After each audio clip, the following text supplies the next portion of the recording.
Hans in Luck, Part 1 by the Grimm Brothers.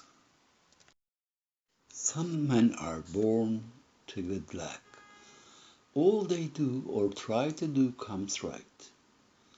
All that falls to them is so much gain. All their geese are swans. All their cards are trumps. Toss them which way you will. They will always, like poor puss, alight upon their legs, and only move on so much the faster. The world may very likely not always think of them as they think of themselves.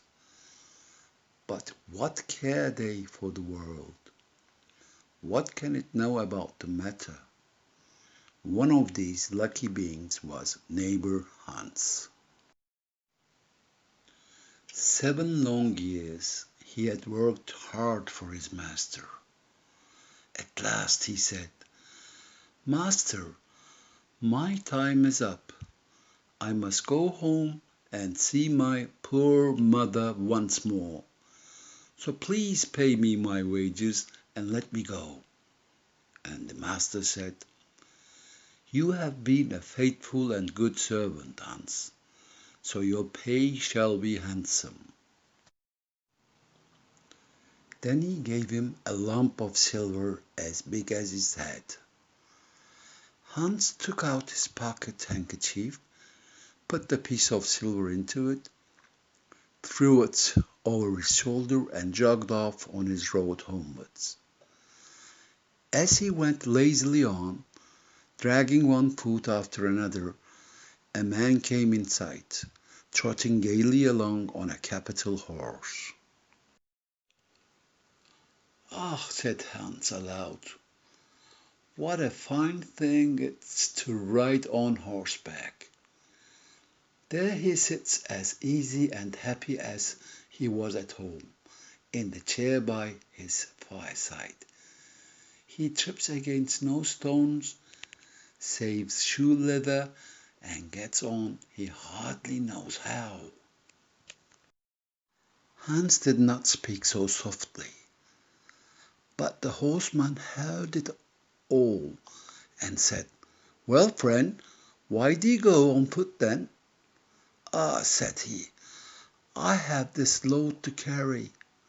To be sure it's silver, but it's so heavy that I can't hold up my head, and you must know it hurts my shoulder sadly."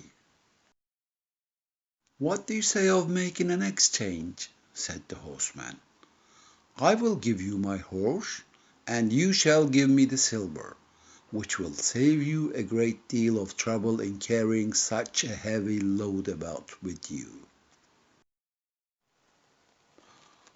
"With all my heart," said Hans. "But as you are so kind to me, I must tell you one thing. You will have a very task to draw that silver about with you." However, the horseman got off, took the silver, helped Hans up, gave him the bridle into one hand and the whip into the other, and said, "When you want to go very fast, smack your lips loudly together and cry 'Jip.'"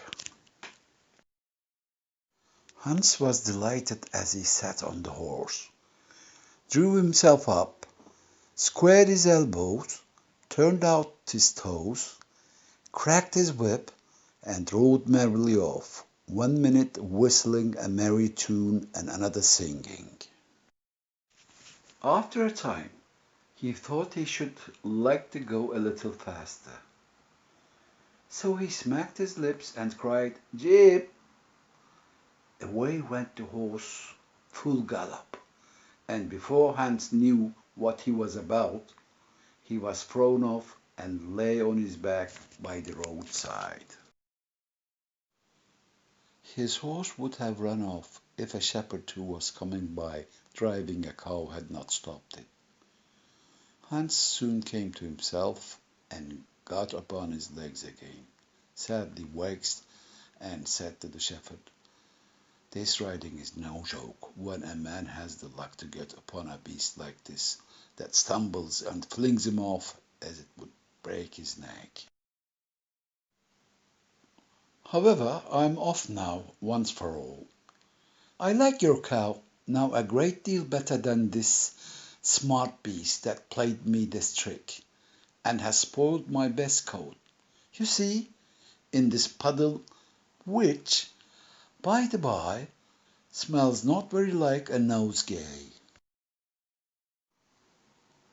One can walk along at one's leisure behind that cow, keep good company, and have milk, butter, and cheese every day into the bargain. What would I give to have such a prize? To be continued.